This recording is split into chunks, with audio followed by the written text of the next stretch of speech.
Question आपका 13 लिखा हुआ है।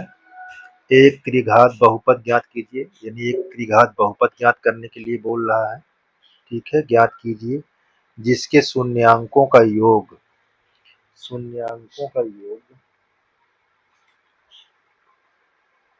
लिखा है शून्यांकों का योग, ये शून्यांकों का योग और दो शून्यांकों को एक साथ लेकर उनके गुणनफल ठीक का योग तथा तीनों शून्यांकों गुणनफल ये दिया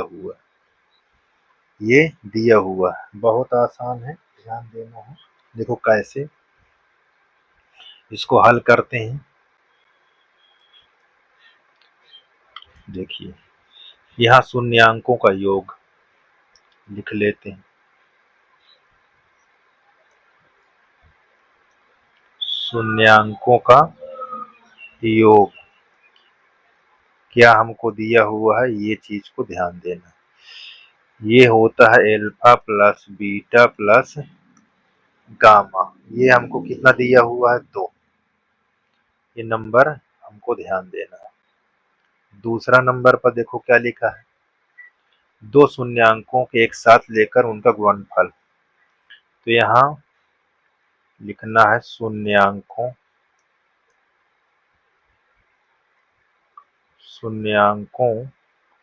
के गुणनफल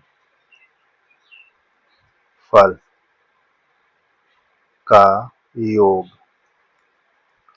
ये कैसे लिखा जाएगा, देखो अल्फा बीटा गामा।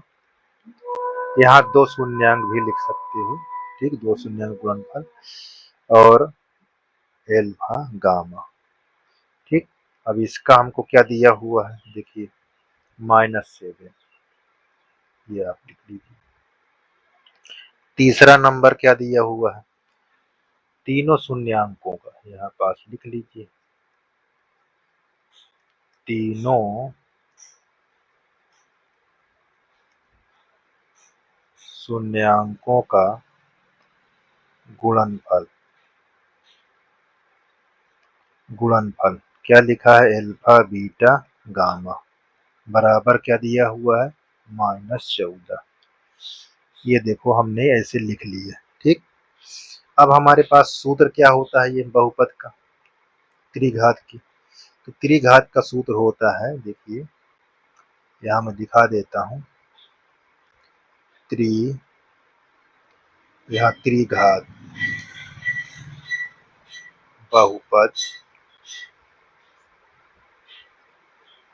ठीक, त्रिघात बहुपद कैसे लिखा जाएगा, x³ minus alpha plus beta plus gamma, यहाँ x² plus alpha beta gamma alpha gamma, यहाँ x minus alpha beta gamma. ये हमारा सूत्र होता है त्रिघात बहुपद का। ठीक, इसी पर आपको रख देना है तो हमारा प्राप्त हो जाएगा। देखो x³, इसकी वैल्यू हमको कहाँ दिया है, ये यहाँ 2 रख दीजिए तो यहाँ 2x² हो जाएगा। इसकी वैल्यू कहाँ दी है, ये -7, तो यहाँ प्लस का लगा हुआ है, यहाँ माइनस ऐसे कर x कर दीजिए। अब ये क्या दिया, अल्फा बीटा गामा -14, तो यहाँ -14। अब इसको सिंप्लीफाई कर दीजिए, x³ minus 2x² minus 7x और यहाँ +14। देखो x³ minus 2x² minus 7 plus 14। इस प्रकार हमारा ये क्वेश्चन कंप्लीट हो जाएगा। ठीक है, तो इस तरह त्रिघात का समीकरण होता है।